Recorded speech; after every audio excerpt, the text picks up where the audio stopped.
The letter slid under my door at exactly 6:47 a.m. on my 47th birthday, written in handwriting I recognized but thought I'd never see again. Happy birthday, Luna. I never left you. Look in the basement. But here's the thing that made my blood run cold. My husband Raymond had vanished without a trace 8 years ago on this exact same day, October 15th, 2015. The police declared him dead after 7 years. I'd mourned him, buried an empty coffin, and somehow learned to live alone in the house we'd shared for 15 years. Yet there it was, his unmistakable scrawl on cream-colored paper, telling me to look in the basement of our home. A basement I'd been in thousands of times, where I'd stored Christmas decorations and old photo albums, where I'd cried myself to sleep on his workbench during those first terrible months after he disappeared. What I found down there would shatter everything I thought I knew about my marriage, my husband, and the past 8 years of my life. Before we jump back in, tell us where you're tuning in from, and if this story touches you, make sure you're subscribed, because tomorrow I've saved something extra special for you. I'm still shaking as I tell you this story. Before we dive in, let me know in the comments where you're watching from, and if this story grabs you like it's grabbed me for the past week, make sure you hit that subscribe button, because what I'm about to share will leave you questioning everything you think you know about the people closest to you. That morning started like every other birthday I'd had since Raymond disappeared. I woke up alone in our king-sized bed, staring at the empty pillow next to me, wondering how I'd made it through another year without him. The house felt different on October 15th, heavier somehow, like the walls themselves remembered what had happened 8 years ago. I'd developed a routine for this day: coffee in his favorite mug, a single cupcake with one candle, and a long walk through Maplewood Cemetery where his empty grave sat next to the plot I'd eventually occupy. But at 6:47 a.m., everything changed. I heard the soft whisper of paper sliding across hardwood, the kind of sound that's so quiet you almost convince yourself you imagined it. When I opened the front door, there was nothing. No delivery truck, no person walking away, no explanation for how a letter had appeared in my foyer. Just that cream-colored envelope lying there like a ghost had dropped it. The moment I saw my name written in Raymond's careful block letters, my coffee mug slipped from my hands and shattered against the kitchen floor. I knew that handwriting better than my own. Raymond had written thousands of notes during our marriage, grocery lists stuck to the refrigerator, birthday cards that always made me cry, little love notes tucked into my lunch bag when I worked at the Thornfield Public Library. His handwriting was distinctive, methodical, like everything else about him. Each letter formed with the precision of someone who'd been taught that details mattered. But Raymond Phillips had vanished without a trace on October 15th, 2015, and after 7 years of legal procedures, he'd been declared legally dead in 2022. I'd held a funeral service for him at St. Mark's Episcopal Church, standing over an empty casket while our friends and family offered condolences for a man whose body had never been found. The insurance payout had allowed me to keep our house on Elm Street, the same house where we'd planned to grow old together, where we'd painted every room and planted the oak tree in the backyard that was now taller than our roof. The letter itself was simple, just one sentence that made absolutely no sense. Happy birthday, Luna. I never left you. Look in the basement. No explanation, no signature beyond those block letters I'd recognize anywhere. No postmark, no return address, nothing that would explain how it had gotten from wherever Raymond was, if Raymond was anywhere, to my front door on the exact anniversary of his disappearance. Sat on my kitchen floor surrounded by coffee and broken ceramic, holding that letter and feeling like I was losing my mind. For 8 years, I'd lived with the mystery of what happened to my husband. The police had investigated, private detectives had searched, and eventually everyone had concluded that Raymond Phillips had simply vanished. No foul play, no evidence of suicide, no indication that he'd planned to leave. He was just there one day and gone the next, like he'd been erased from existence. The rational part of my mind immediately started generating explanations. Someone was playing a cruel prank on a widow, a sick joke from someone who knew about Raymond's disappearance and wanted to torment me on the anniversary. Maybe I was having some kind of breakdown, hallucinating letters from my dead husband, because the grief was finally catching up with me after years of trying to be strong. But I couldn't shake the feeling that this was real, that somehow Raymond had found a way to communicate with me after 8 years of silence. The paper felt expensive between my fingers, heavier than regular stationery. The ink had the slightly raised quality that comes from a fountain pen, the kind Raymond had always preferred for important occasions. Even the way my name was written, Luna, instead of the Loon nickname everyone else used, was exactly how Raymond had always addressed formal notes to me.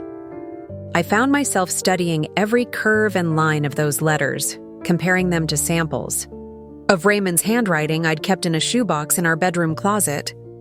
Birthday cards, anniversary notes, the mortgage papers we'd signed together in 2003. I laid them all out on the dining room table like evidence in a case I was trying to solve. The handwriting matched perfectly. Not close, not similar, identical. Down to the way he dotted his I's and the slight leftward slant of his capital letters. The basement. In all the years since Raymond's disappearance, I'd been down there countless times. It was where we'd stored everything that didn't fit in the main house: Christmas decorations, old furniture, boxes of books and photographs from our early marriage. Raymond had set up a small workshop in one corner, where he'd built shelves and repaired household items with the methodical care he brought to everything. After he disappeared, I'd sometimes go down there just to feel close to him, running my hands over the tools he'd arranged so precisely, sitting on the old couch where we'd sometimes watch movies on a small television he'd set up. If there was something in that basement I was supposed to find, something I'd missed during 8 years of living in this house, what could it possibly be? I'd been through every box, every corner, every inch of that space. I'd cleaned it thoroughly twice. Once right after Raymond disappeared when I was desperately searching for any clue about where he might have gone, and again 3 years ago when I'd finally decided to donate some of his belongings to charity. Standing there in my kitchen, holding a letter that shouldn't exist from a man who was legally dead, I realized I had two choices. I could convince myself this was elaborate cruelty from someone who wanted to hurt me, throw the letter away, and try to salvage what was left of my 47th birthday. Or I could go down to the basement and look for whatever Raymond, or whoever, was pretending to be Raymond, wanted me to find. The basement stairs creaked under my feet the same way they had for the 15 years we'd lived in this house. Each step felt like walking toward either the greatest discovery of my life or the confirmation that I was finally losing my grip on reality. The morning sunlight streaming through the small basement windows illuminated dust motes dancing in the air, and everything looked exactly as it had the last time I'd been down there 2 weeks ago to retrieve our Halloween decorations. But as I stood there, looking around with new eyes, I realized that for 8 years, I'd been seeing this space as a storage area, a place to keep things I didn't want to throw away but didn't need in daily life. I'd never looked at it as a place where someone might hide something important, something that would explain why my husband had vanished on my 39th birthday and why a letter bearing his handwriting had appeared on my 47th. The question that would haunt me for the next week was simple. What had I missed? To understand why that letter shattered my world so completely, you need to know who Raymond Phillips was. Not just to me, but to everyone who knew him. Raymond wasn't the kind of man who disappeared. He was the kind who showed up early, stayed late, and kept every promise he'd ever made. In 17 years of marriage, I could count on one hand the number of times he'd been more than 15 minutes late for anything, and each time he'd called ahead to explain and apologize. We met in 1995 at the Thornfield Public Library, where I'd just started working as a research librarian. Raymond came in every Tuesday evening to use the computer lab, working on correspondence courses to finish his degree in electrical engineering.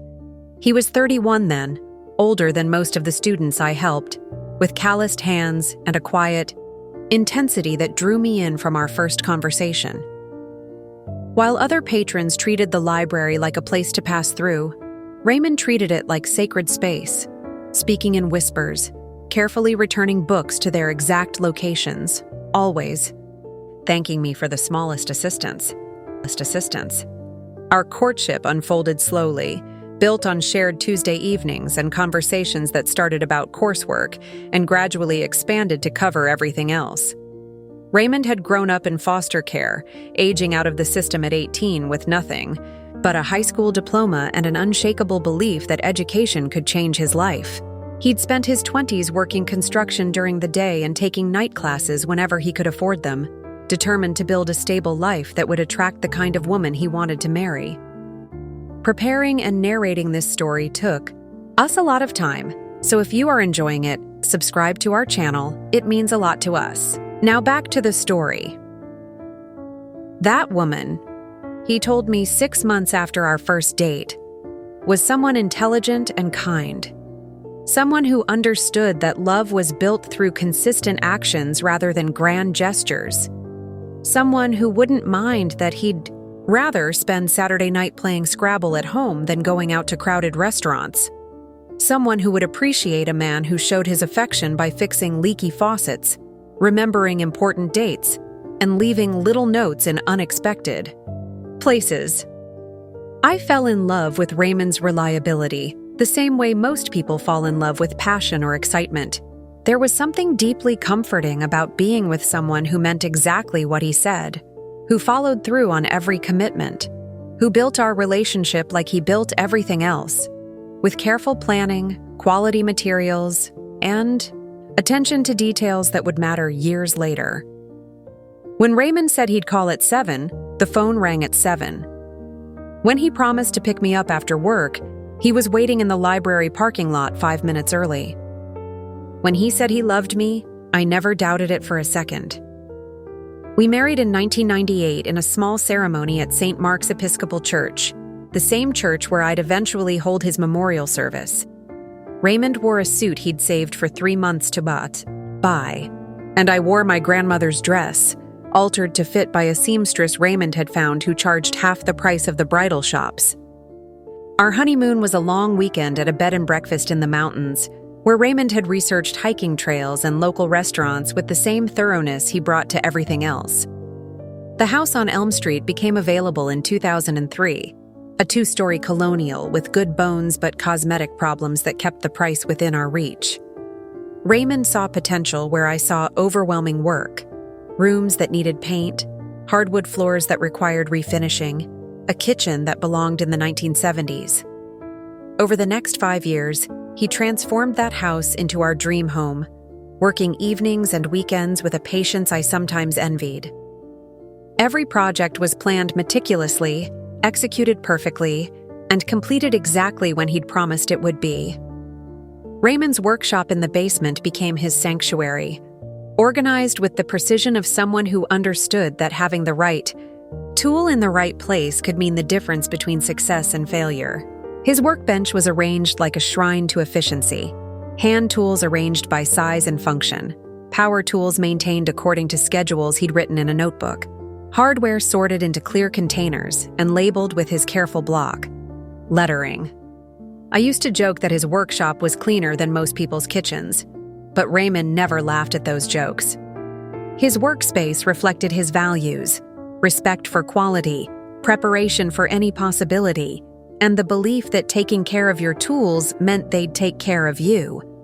But Raymond wasn't just methodical. He was deeply romantic in ways that surprised people who didn't know him well. He remembered the date of our first kiss, the song that was playing when we danced at our wedding, the exact words I'd used when I told him I loved him. He left notes in my lunch bag, flowers on my desk at the library, little gifts that showed he'd been paying attention to things I'd mentioned in passing. For our 10th anniversary, he built me a custom bookshelf designed to fit perfectly in the corner of our bedroom, with hidden compartments for the journals I kept and adjustable shelves that could accommodate any size book. Raymond's love language was anticipation. He noticed when I was getting low on my favorite tea and restocked it before I ran out.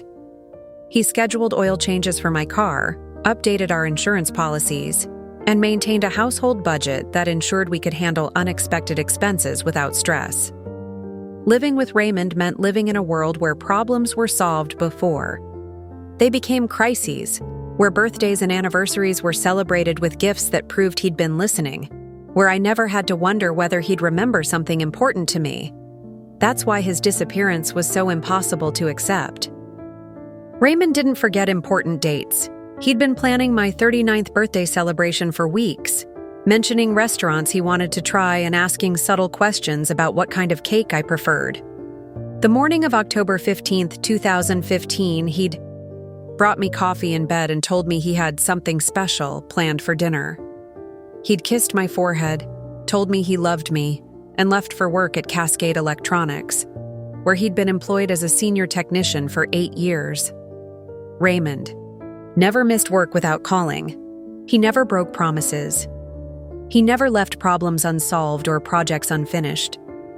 He certainly never disappeared without explanation, leaving behind a wife who'd built her entire life around the assumption that some people could be counted on. Absolutely, that some love was so steady and reliable, it could serve as a foundation for everything else. Yet that's exactly what appeared to have happened on October 15th, 2015. Raymond Phillips, the most dependable man I'd ever known, simply vanished between leaving our house at 7:30 a.m. and the time his shift was supposed to start at Cascade Electronics at 8:30 a.m. No goodbye, no explanation, no indication that anything was wrong.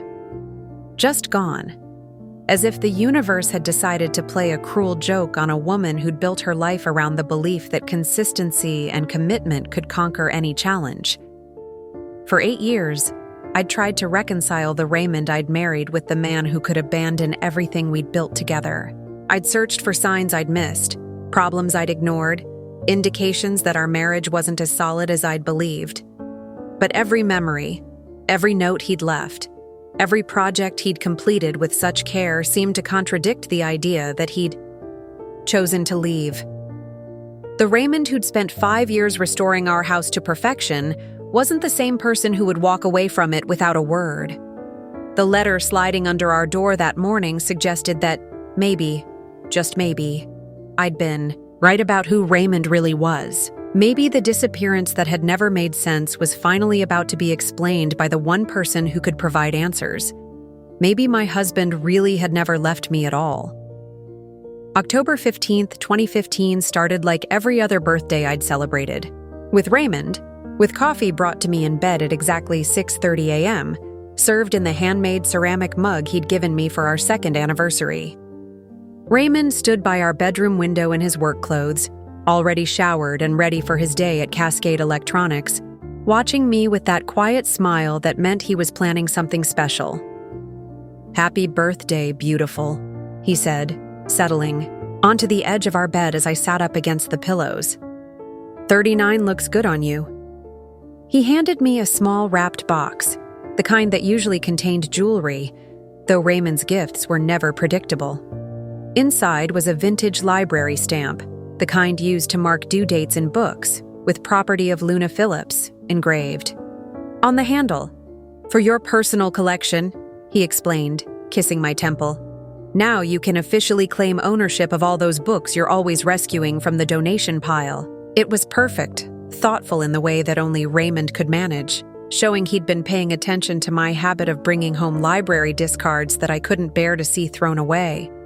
I was still laughing about the stamp when Raymond glanced at his watch, a habit so ingrained I barely noticed it anymore. "I need to head out, but don't make any plans for tonight. I've got something special arranged." He paused at our bedroom door, turning back with an expression I'd never seen before. Something that looked almost like sadness mixed with determination. "Luna," he said, his voice carrying a weight that made me look up from the gift box. "I need you to know that everything I do is because I love you. Even if someday it doesn't seem that way.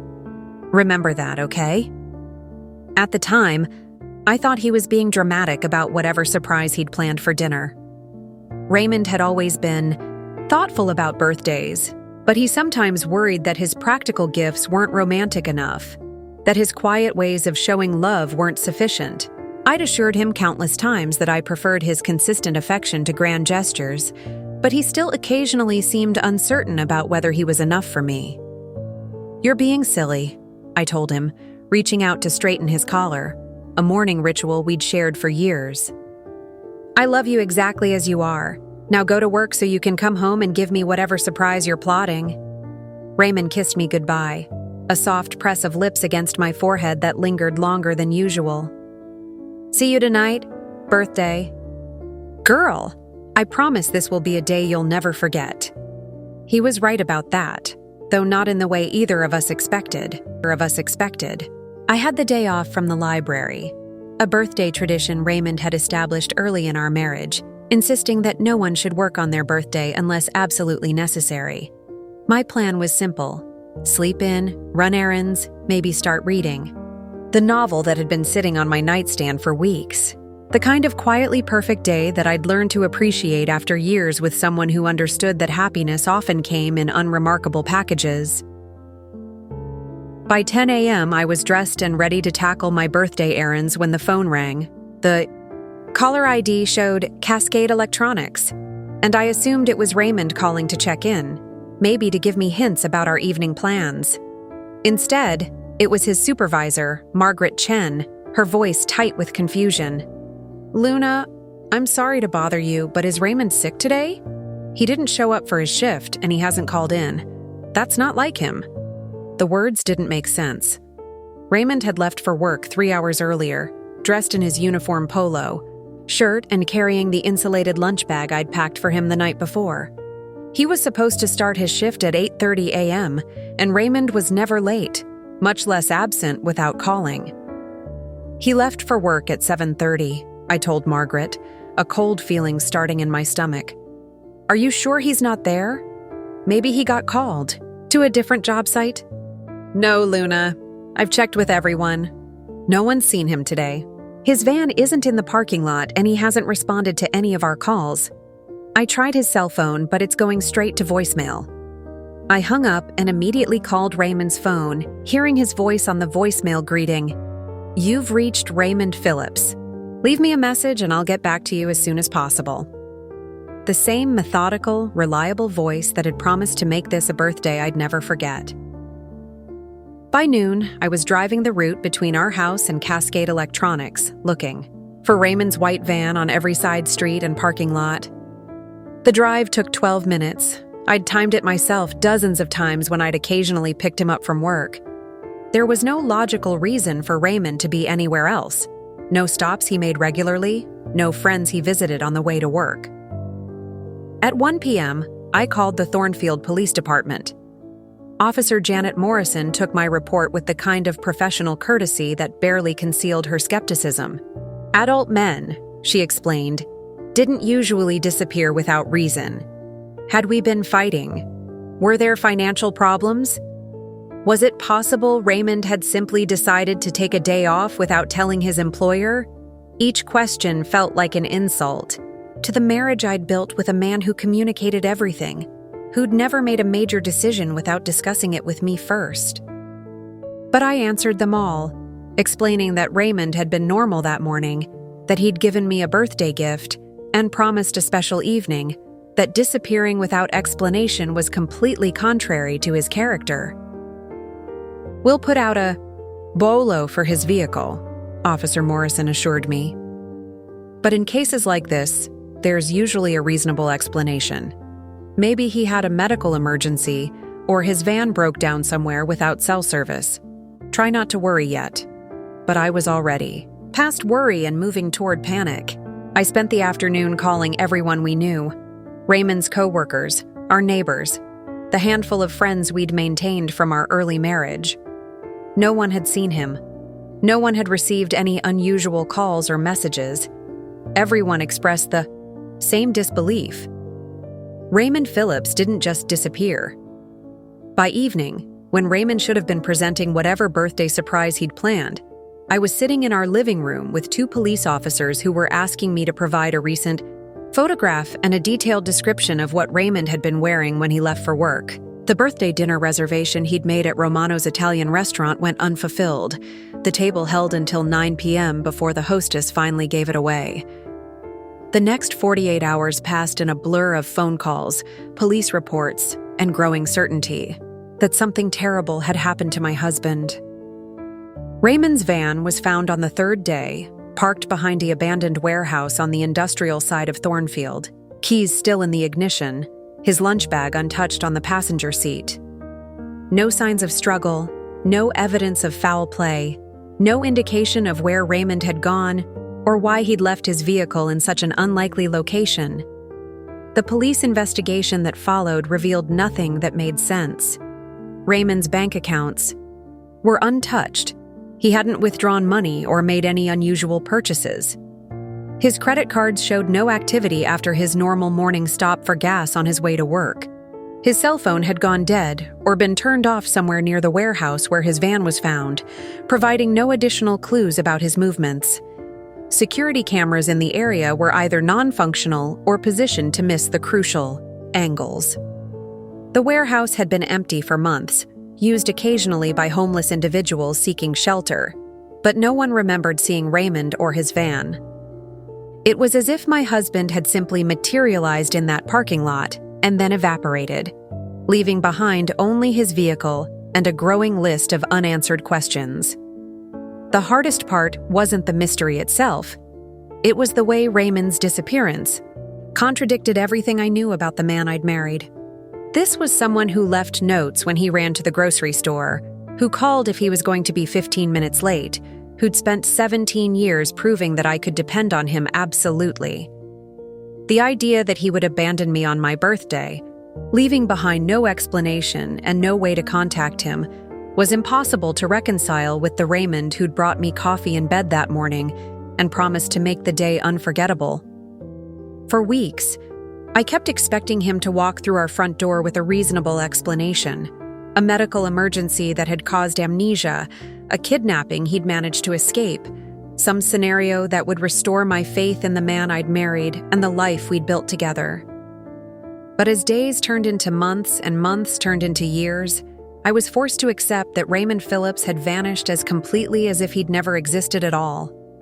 The birthday that was supposed to be special had indeed become unforgettable, but for reasons that would haunt me for the next 8 years. Until another October 15th brought a letter that suggested maybe, just maybe, Raymond had been telling the truth when he'd said I'd never forget that day. The Thornfield Police Department treated Raymond's disappearance like a routine case from day one, and their assumption that he'd simply chosen to leave would prove to be the biggest obstacle to finding the truth. Detective William Harper, a 20-year veteran with tired eyes and a skeptical demeanor, was assigned to Raymond's case on October 18th, 3 days after he'd vanished. From our first meeting, it was clear that Detective Harper had already decided what had happened to my husband.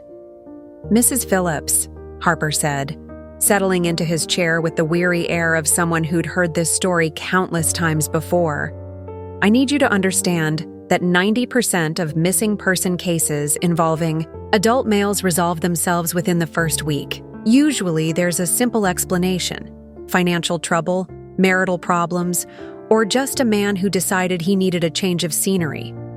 I tried to explain that Raymond wasn't like other men, that he'd never made an impulsive decision in his life, that our marriage was solid and our finances were stable." Harper listened with the patience of someone humoring a delusional spouse, taking notes that I suspected were more about my emotional state than Raymond's actual disappearance. "You mentioned he seemed different that morning," Harper continued, flipping through his notepad. "He made unusual comments about loving you, even if it doesn't seem that way. That suggests he was planning something, doesn't it? Maybe he was trying to prepare you for his departure." The suggestion that Raymond's loving words had been a prelude to abandonment felt like a physical blow. I'd replayed that morning conversation hundreds of times, searching for clues I might have missed. But Harper was twisting Raymond's thoughtfulness into evidence of deception. The man who'd brought me coffee in bed and given me a personalized library stamp wasn't preparing to hurt me. He was celebrating me, the same way he had for 17 years of marriage. "Raymond doesn't lie," I told Harper, hearing the desperation in my own voice. "He's never broken a promise, never missed work without calling, never made a decision without discussing it with me first. This isn't something he would do voluntarily." Harper's expression suggested he'd heard variations of this denial from countless other spouses. "People aren't always who we think they are, Mrs. Phillips. Sometimes the most reliable person in the world just hits a breaking point.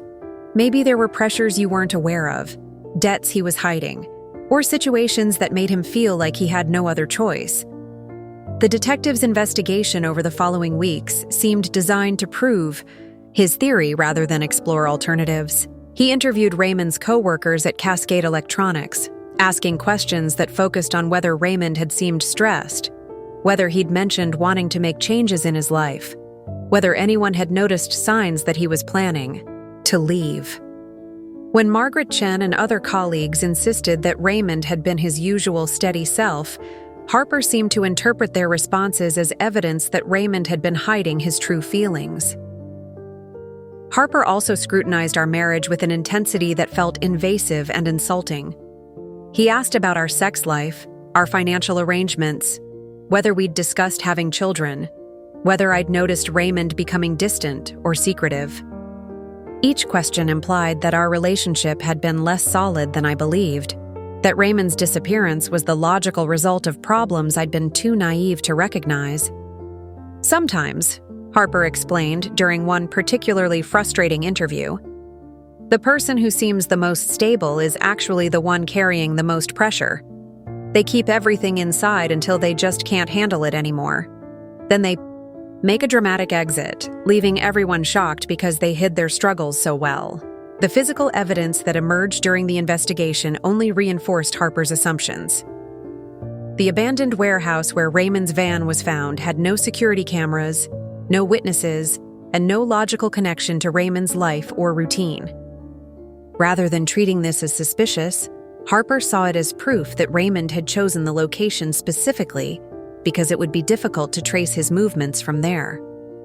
"He knew this area," Harper told me, pointing to a map of Thornfield with the warehouse marked in red ink.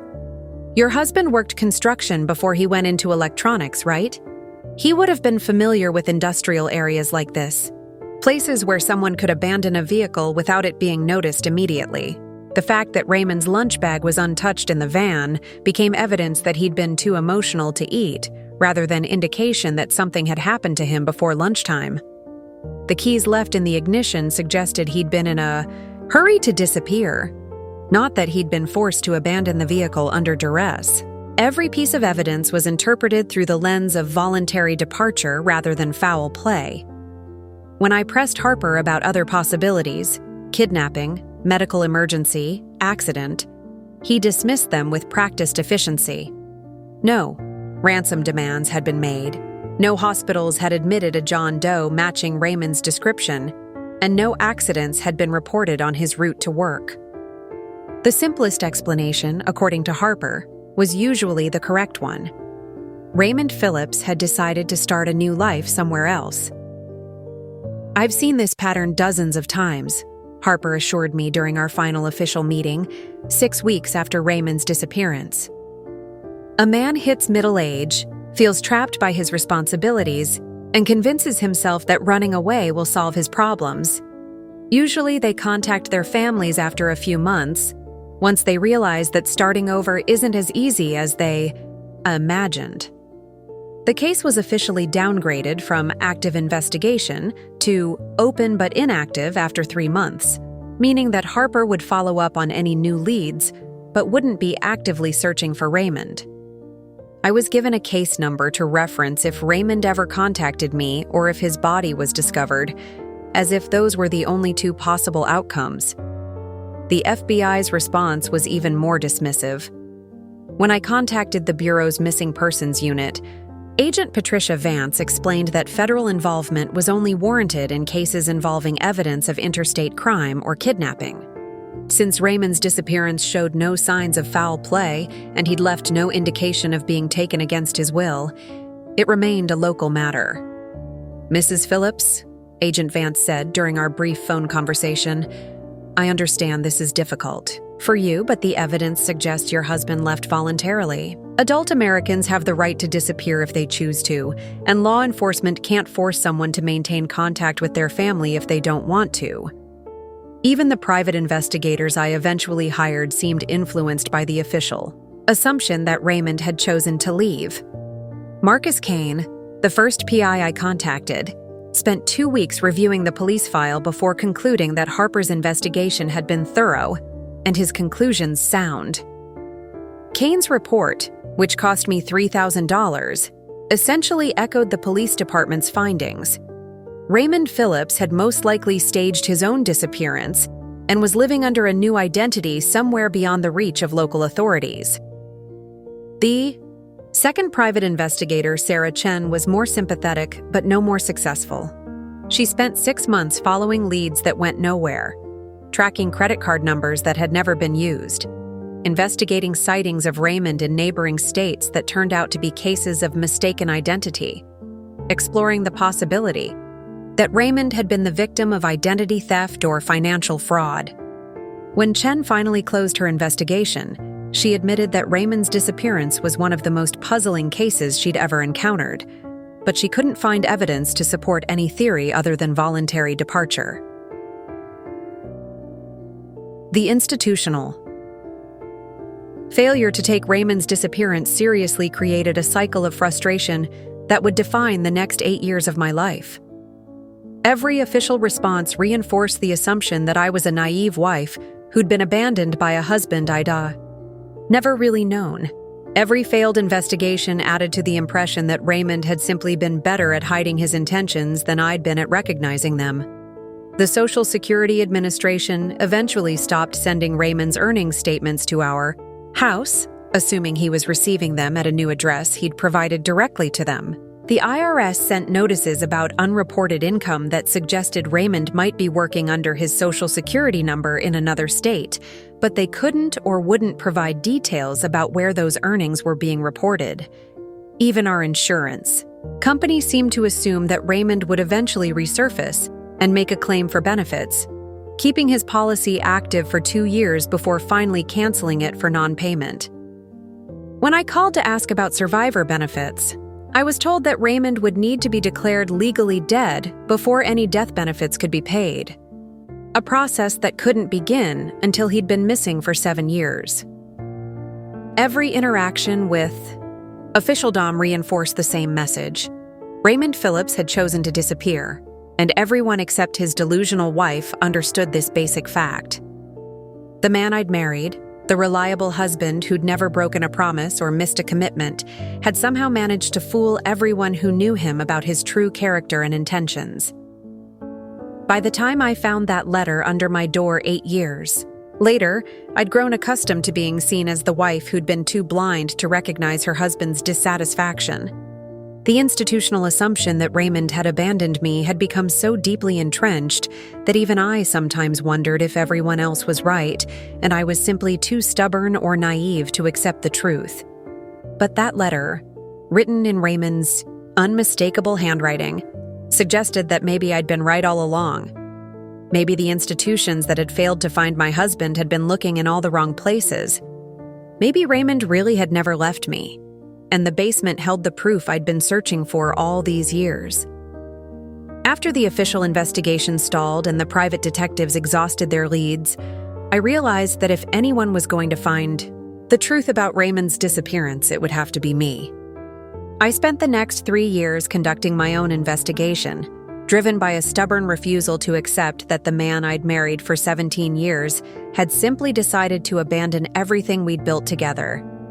My amateur detective work began with Raymond's workshop in the basement, the same basement where his letter would eventually direct me 8 years later. In those early months after his disappearance, I'd gone through every tool, every scrap of paper, every project he'd left unfinished, searching for some clue about what had happened to him. What I found during those long, tear-filled hours among His carefully organized possessions was evidence of a man who'd been planning for the future, not preparing to disappear. Raymond's project notebook, kept in his meticulous handwriting, contained detailed plans for renovations he'd wanted to make to our house over the next several years. Kitchen remodel scheduled for spring 2016, bathroom updates planned for summer 2017, and an ambitious plan to convert our attic into a home office where I could work on the novel I'd always talked about writing. These weren't the plans of a man who was secretly preparing to abandon his life. They were the dreams of someone who expected to spend decades more in the house he'd already spent 12 years perfecting. I found purchase receipts for materials. Raymond had already bought for some of these projects, items carefully stored in the basement and labeled with installation dates that extended well into 2016.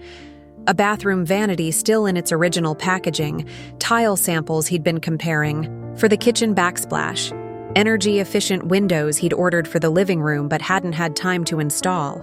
Every piece of evidence suggested that Raymond had been investing in our future right up until the day he disappeared. But the most compelling evidence I discovered in Raymond's workshop was a half-finished project that broke my heart and strengthened my resolve in equal measure. Hidden behind his larger power tools, I found a custom jewelry box he'd been building, obviously intended as a surprise gift. The wood was partially stained, the hardware installed but not yet polished, and inside the largest compartment was a small note in Raymond's handwriting. For Luna's 40th birthday, may this hold all the treasures life brings us. My 40th birthday was still 5 months away when Raymond disappeared. The jewelry box proved that he'd been planning ahead, that he'd expected to be there to give me that gift, that whatever had happened to him on October 15th hadn't been part of any plan he'd made. I finished staining and assembling the jewelry box myself, teaching myself to use Raymond's tools through online videos and sheer determination. It became both a memorial to his love and a symbol of my commitment to finding out what had really happened to him. My investigation expanded beyond our house to include every aspect of Raymond's life that the police had explored superficially.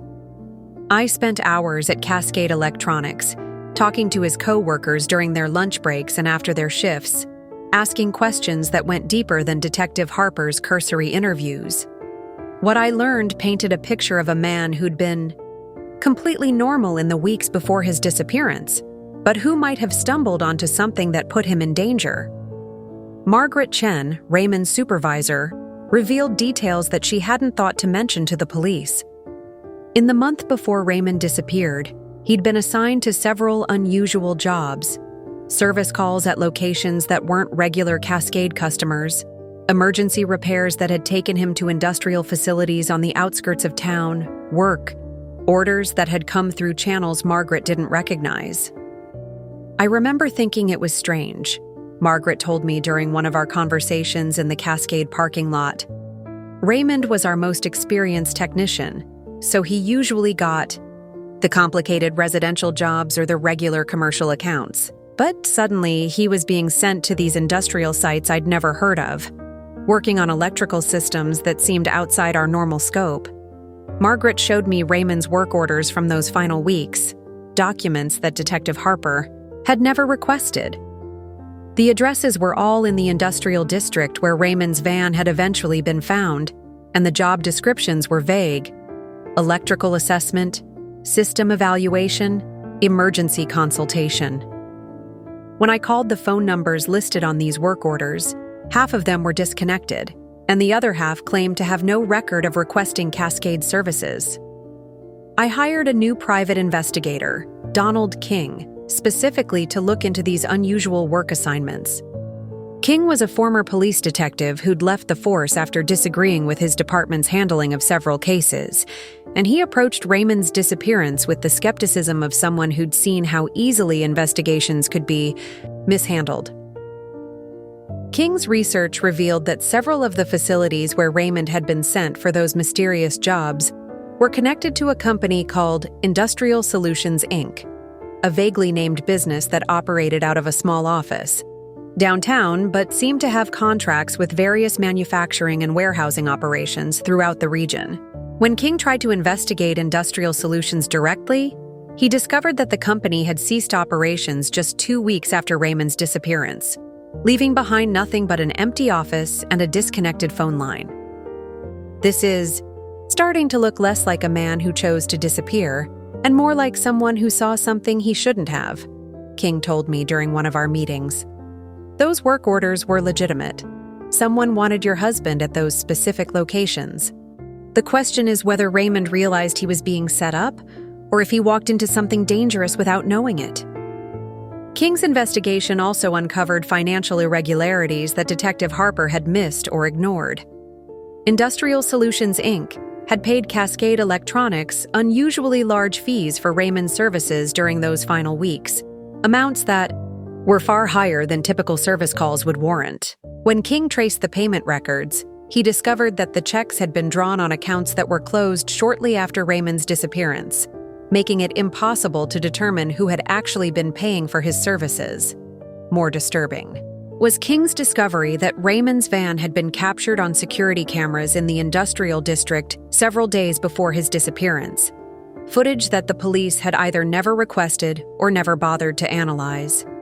The timestamps showed Raymond arriving at and leaving various facilities during his work assignments, but the final recording, from October 14th, showed his van parked outside a warehouse that wasn't on any of his official work orders.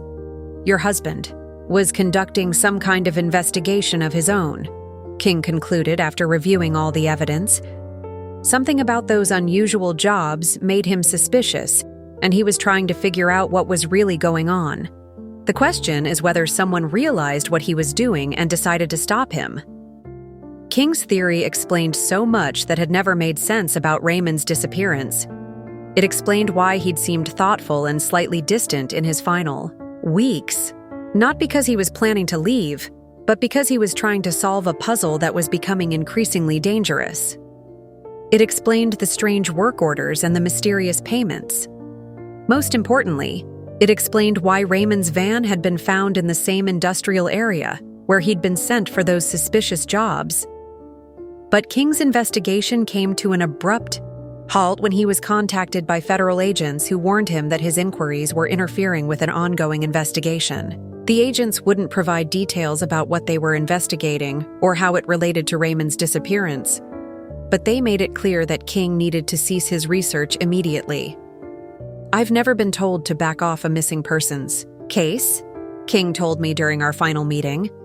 That tells me your husband either witnessed something significant or got caught up in something much bigger than a simple disappearance. The feds don't get involved unless there are federal crimes at stake. King advised me to stop my own investigation as well, warning that if Raymond had indeed stumbled onto federal criminal activity, continuing to ask questions could put me in the same danger that had apparently claimed my husband. But I couldn't stop searching for answers, even if those answers were becoming increasingly frightening. The federal warning actually strengthened my conviction that Raymond hadn't chosen to disappear. If he'd simply decided to abandon our marriage, there would be no federal investigation, no warnings to private detectives, no mysterious companies that ceased operations immediately after his vanishing. Everything King had discovered pointed to Raymond being the victim of something much more complex and dangerous than marital dissatisfaction. For the next 5 years, I continued my investigation in smaller, more careful ways. I researched Industrial Solutions, Inc. through public records, discovering connections to other companies that seemed to exist only on paper. I monitored news reports for any mention of federal investigations in the industrial sector. I even learned to use online databases and social media to track down former employees of the various companies that had been connected to Raymond's final work assignments. What emerged was a picture of systematic criminal activity that had been operating in Thornfield's industrial district for years before Raymond's disappearance. Money laundering, illegal waste disposal, and various forms of fraud that had been hidden behind a network of legitimate-seeming businesses. Raymond, with his expertise in electrical systems and his naturally observant nature, had apparently noticed discrepancies that had led him to investigate further. The more I learned, the more convinced I became that Raymond had been silenced because he'd discovered something that threatened powerful people. The official assumption that he'd chosen to disappear wasn't just wrong. It was a convenient cover story that allowed his real killers to escape justice, while his wife was dismissed as a woman too naive to accept abandonment. But I had no proof, no way to make anyone believe what I'd discovered, and no idea whether Raymond was dead or being held somewhere against his will. Until that letter appeared under my door, suggesting that maybe, just maybe, Raymond had found a way to survive whatever had happened to him 8 years earlier. Maybe the basement, which had been the starting point of my investigation, also held the answers I'd been searching for all this time. Living with an unsolved mystery for 8 years changes you in ways that people who've never experienced it can't understand. Every day becomes an exercise in cognitive dissonance, trying to build a normal life while a fundamental question about your existence remains unanswered. I learned to function with uncertainty, but I never learned to accept it.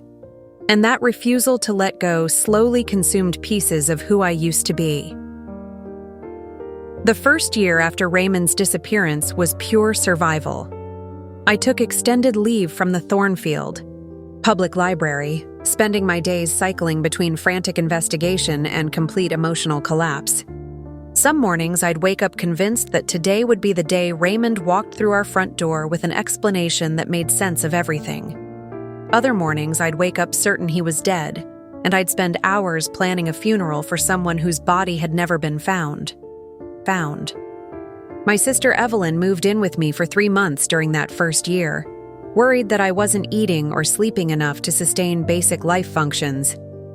Evelyn had never particularly liked Raymond. She'd always thought he was too quiet, too predictable, not exciting enough for her dramatic younger sister. But watching me disintegrate in his absence made her realize how deeply I'd depended on his steady presence in my life.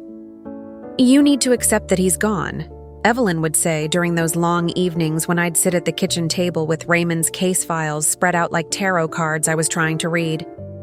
Whether he left voluntarily or something happened, to him, the result is the same. You're alone now, and you need to figure out how to live with that reality. But I couldn't accept either possibility. If Raymond had chosen to leave, it meant that 17 years of marriage had been built on a lie so fundamental that I'd never really known the man I'd shared a bed with every night.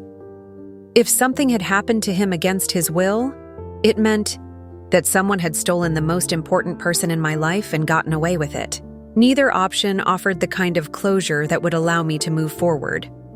I returned to work at the library after 6 months. Partly because I needed the income and partly because I hoped that routine would provide some structure for my fractured life. But even the familiar environment of books and quiet patrons couldn't restore the sense of stability that Raymond's presence had provided. I found myself losing track of conversations, forgetting appointments, making mistakes in the cataloging system that I'd managed flawlessly for 15 years. My colleagues were kind but increasingly uncomfortable with my obvious distress. They'd initially offered support and understanding, but as months passed without resolution, their sympathy began to feel strained. I could see them exchanging glances when I mentioned new developments in Raymond's case, could hear the gentle skepticism in their voices when they asked about the latest private investigator or the most recent lead I was pursuing. The worst part was the way people began to treat me like a cautionary tale. Friends who had once envied my stable marriage started using Raymond's disappearance as evidence that you never really know someone, that even the most reliable people can surprise you. At social gatherings, I became the woman whose husband had vanished, a living reminder that security is always an illusion and that trusting completely is a dangerous luxury. Dating was impossible, though well-meaning friends occasionally tried to set me up with divorced or widowed men who might understand loss. How do you explain to someone that you're not technically single, not officially widowed, but trapped in a liminal space where you can't move forward and can't go back? How do you build a new relationship when you're still married to a ghost, still sleeping on one side of a king-sized bed because the other side belongs to someone who might someday return? The house on Elm Street became both sanctuary and prison. Every room held memories of Raymond. The kitchen where he'd made coffee every morning, The living room where we'd watch television with his arm around my shoulders, the basement workshop, where his tools still hung in perfect order. I couldn't bear to change anything, but living among his possessions was like dwelling in a museum dedicated to a life that had been interrupted rather than concluded. Financial pressures added another layer of stress to an already impossible situation. Raymond's salary had covered most of our mortgage and household expenses, and while I had some savings and my income from the library, maintaining our lifestyle became increasingly difficult. I couldn't access Raymond's retirement accounts or life insurance policies without a death certificate, which couldn't be issued until he'd been missing for 7 years. I was trapped in a bureaucratic limbo that seemed designed to punish people whose loved ones had vanished without clear evidence of death. I sold Raymond's tools after the 3rd year, finally accepting that he wouldn't be returning to finish the projects he'd started. The jewelry box he'd been building for my 40th birthday was the only thing I kept from his workshop, along with a few hand tools that held particular sentimental value. Strangers came to buy his carefully maintained equipment, and I watched years of his methodical tool collecting disappear into the backs of pickup trucks, driven by people who would never know how much pride Raymond had taken in owning quality equipment. The annual ritual of October 15th became its own form of torture.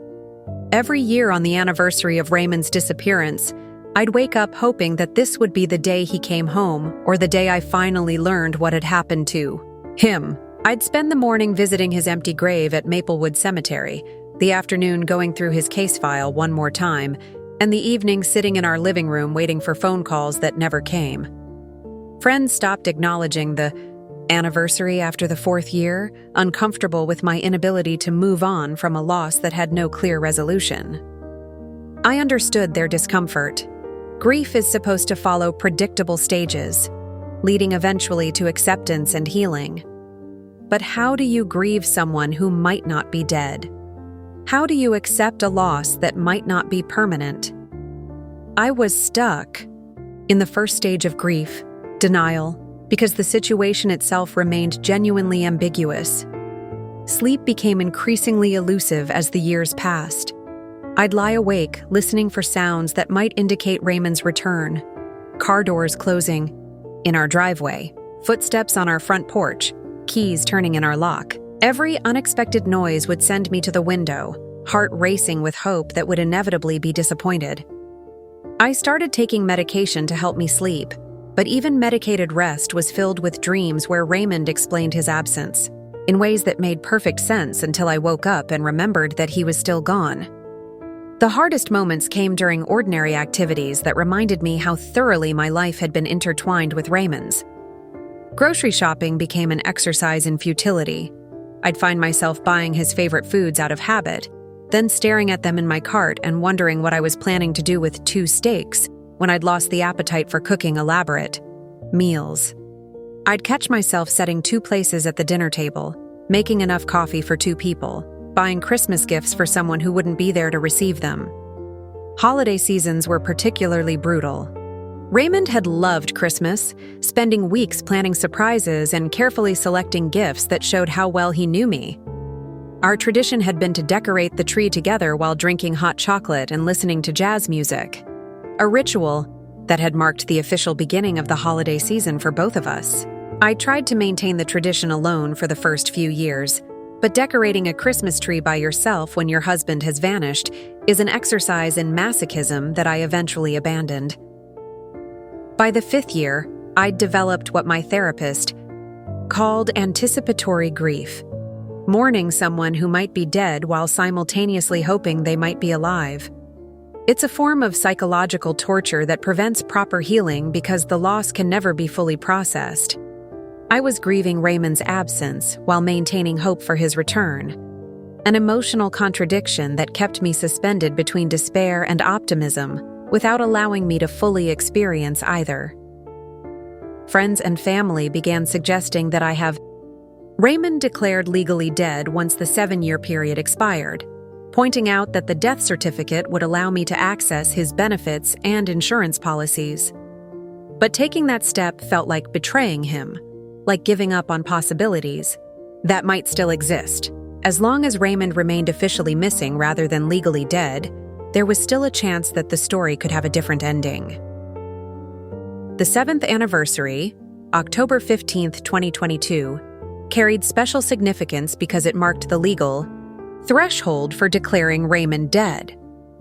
I spent that day in meetings with lawyers and insurance representatives, beginning the process that would officially end my marriage to someone who might still be alive somewhere. Signing those documents felt like committing murder, even though I knew the death certificate was just a legal formality that would allow me to access resources I needed to survive.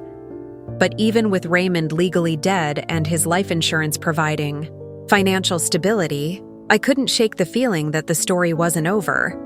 Something about his disappearance had never made sense, and declaring him dead didn't resolve the fundamental questions that had been eating at me for 7 years.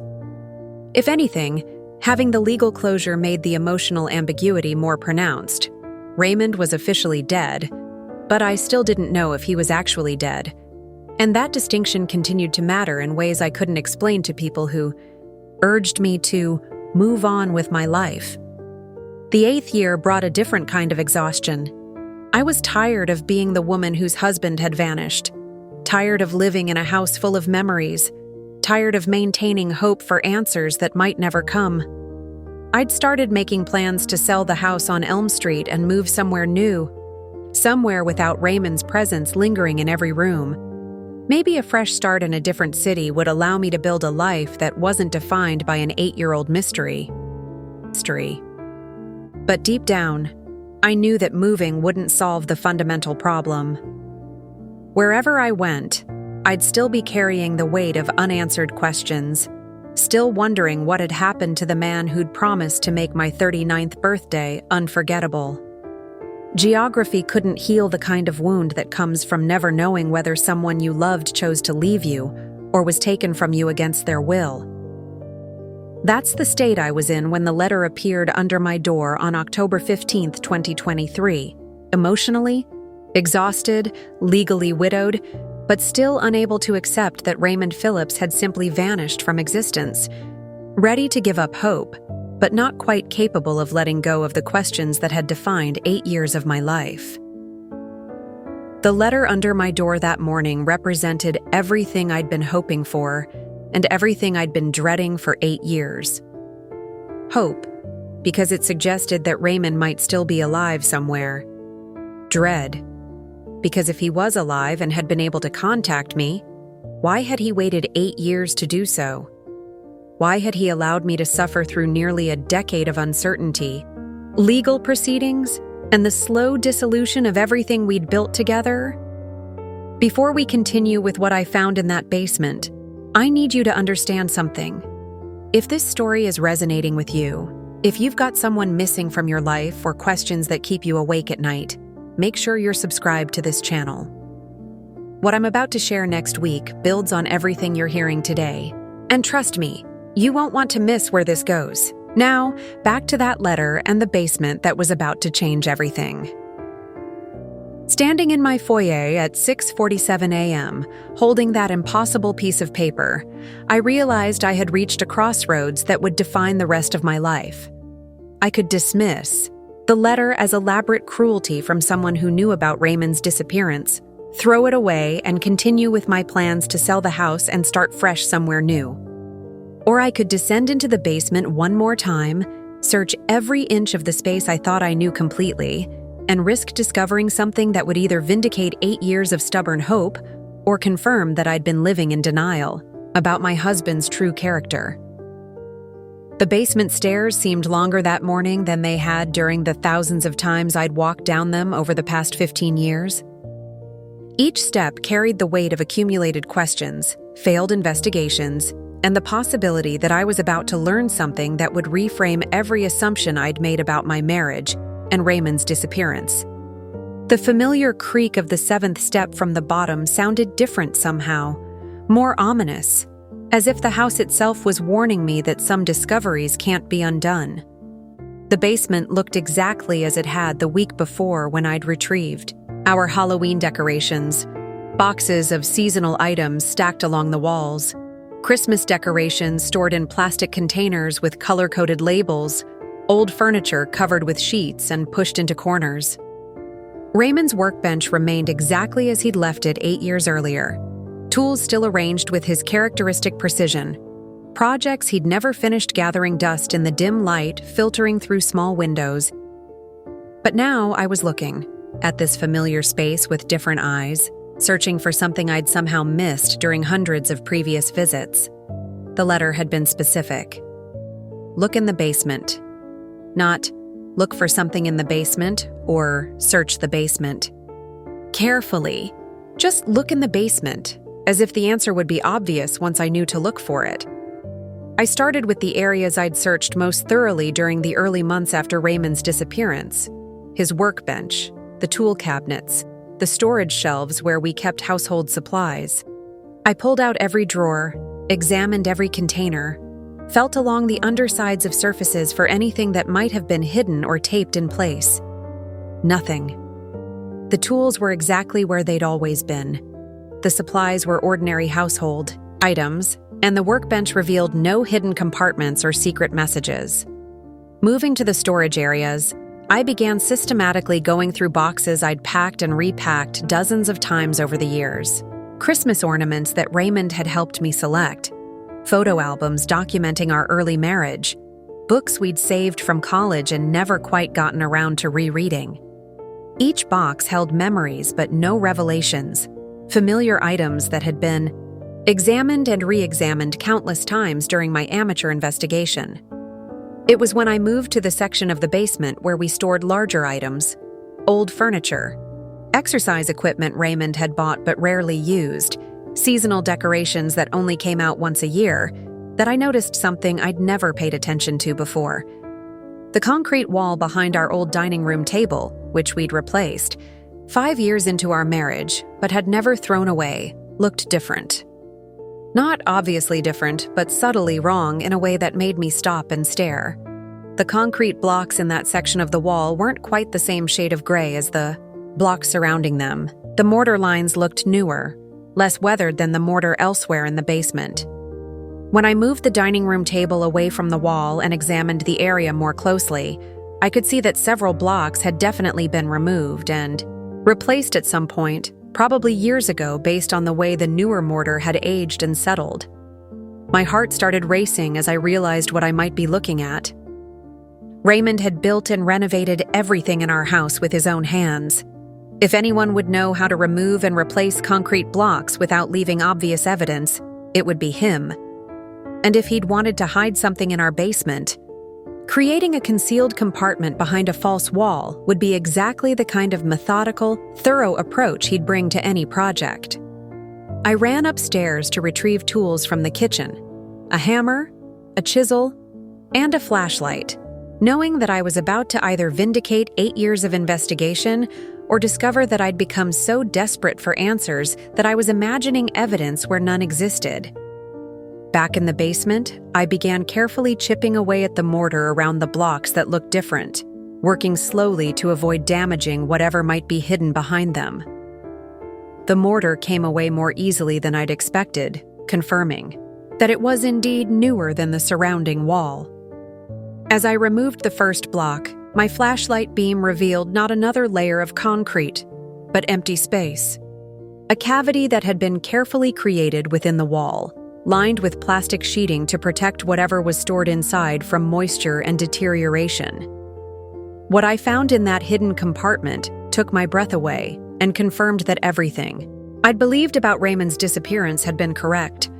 The space contained a waterproof container about the size of a shoebox, sealed with industrial tape and labeled in Raymond's careful handwriting, "For Luna, when it's safe."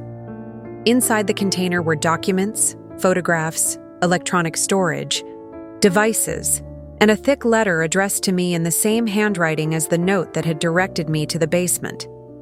The letter began with words that made me sink to the basement floor, overwhelmed by relief and terror in equal measure. "My dearest Luna, if you're reading this, then either I'm dead or the people who've been watching our house have finally stopped looking for me.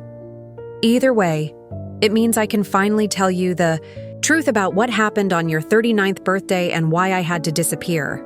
The documents in the container were photocopies of financial records, shipping manifests, and correspondence that documented the criminal network I'd learned about from Donald King's investigation. But these weren't the limited pieces of evidence that King had managed to gather. This was a comprehensive record of illegal activities spanning several years, with detailed notes in Raymond's handwriting explaining the connections between various companies, individuals, and criminal enterprises. The photographs showed people I didn't recognize engaged in activities that were clearly illegal: cash transactions in industrial settings, trucks being loaded with unmarked containers, meetings between individuals who appeared to be coordinating complex operations.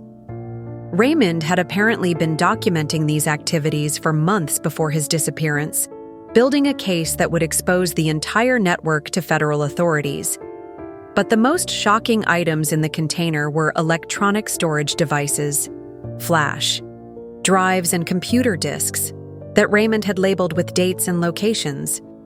These devices apparently contained audio and video recordings of meetings, conversations, and activities that would provide federal prosecutors with everything they needed to dismantle the criminal organization that had been operating in Thornfield's industrial district. As I sat on the basement floor, surrounded by evidence that Raymond had risked his life to gather, I finally understood what had happened to my husband and why he'd been forced to disappear. Raymond hadn't chosen to abandon our marriage. He'd discovered something that threatened powerful people, and his disappearance had been the only way to protect me while ensuring that his evidence would eventually reach the right authorities.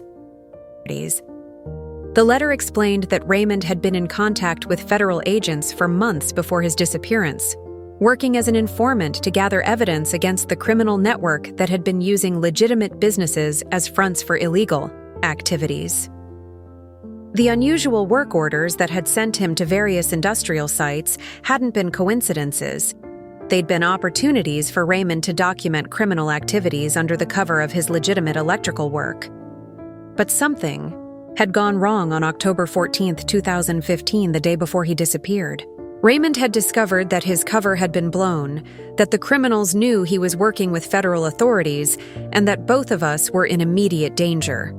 The letter described a terrifying final conversation with his federal contact, who had warned Raymond that the criminal organization was planning to eliminate him and potentially me as well.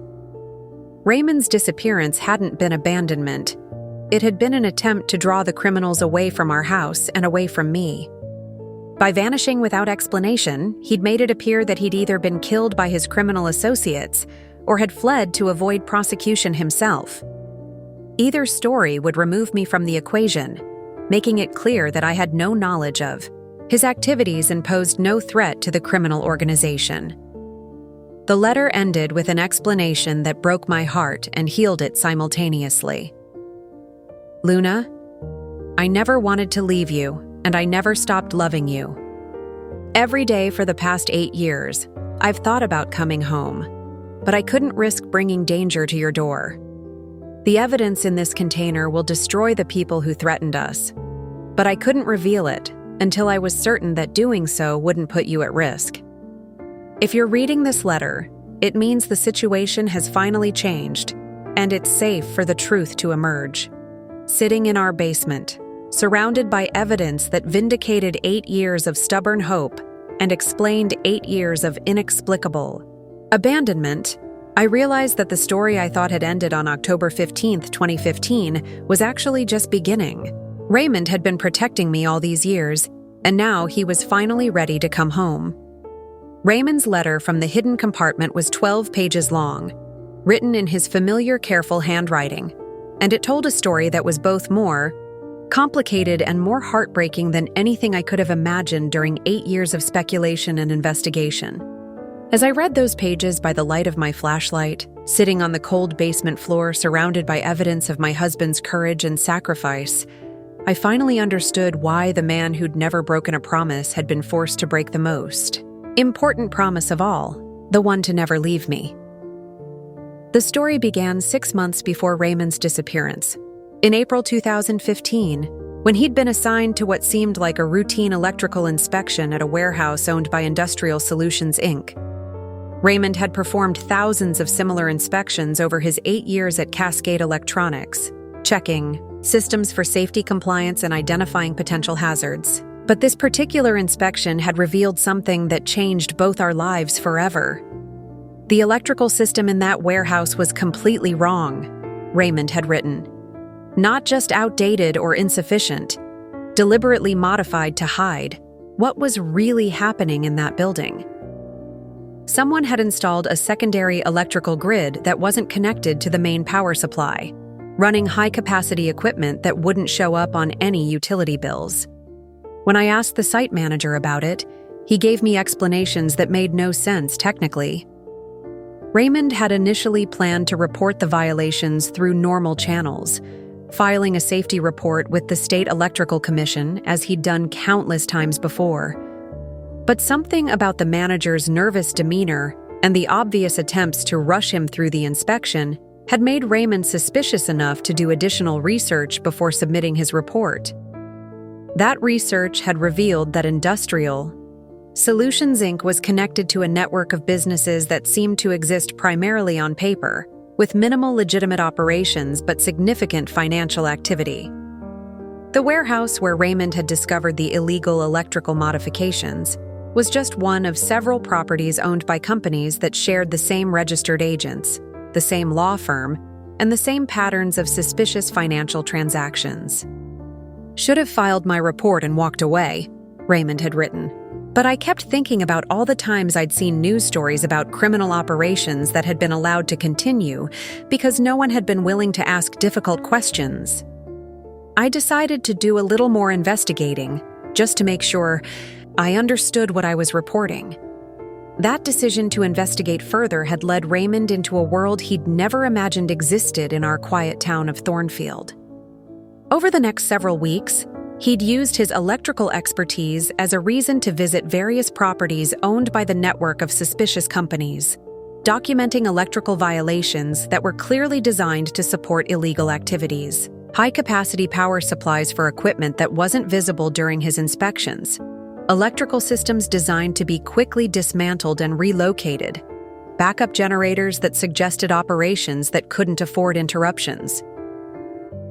The pattern that emerged from Raymond's careful documentation was of a sophisticated criminal organization that used legitimate businesses as covers for money laundering, illegal manufacturing, and distribution operations. The electrical modifications Raymond had discovered weren't just safety violations, they were infrastructure for criminal activities that were generating millions of dollars in illegal profits. By June, I realized I was in over my head, Raymond had written. I'd gathered enough evidence to know that serious crimes were being committed, but I didn't know who I could trust with that information. Some of these companies had contracts with the city, the county, even the state. I couldn't tell how high up the corruption went. That's when Raymond had made the decision that would ultimately force him to disappear from our lives. Instead of reporting his findings to local authorities who might be compromised, he'd contacted the FBI's Financial Crimes Division, offering to serve as an informant in exchange for federal protection and the promise that the criminal network would be thoroughly investigated and prosecuted. Agent Sarah Chen, the federal prosecutor who had eventually taken Raymond's case, had explained that the criminal organization he'd stumbled onto was part of a larger investigation that had been ongoing for over 2 years. Raymond's evidence was crucial because it provided documentation of activities that federal agents had suspected but hadn't been able to prove. His position as a legitimate electrical contractor gave him access to facilities and operations that would be impossible for undercover agents to penetrate. Agent Chen warned me that serving as an informant would be dangerous, Raymond had written.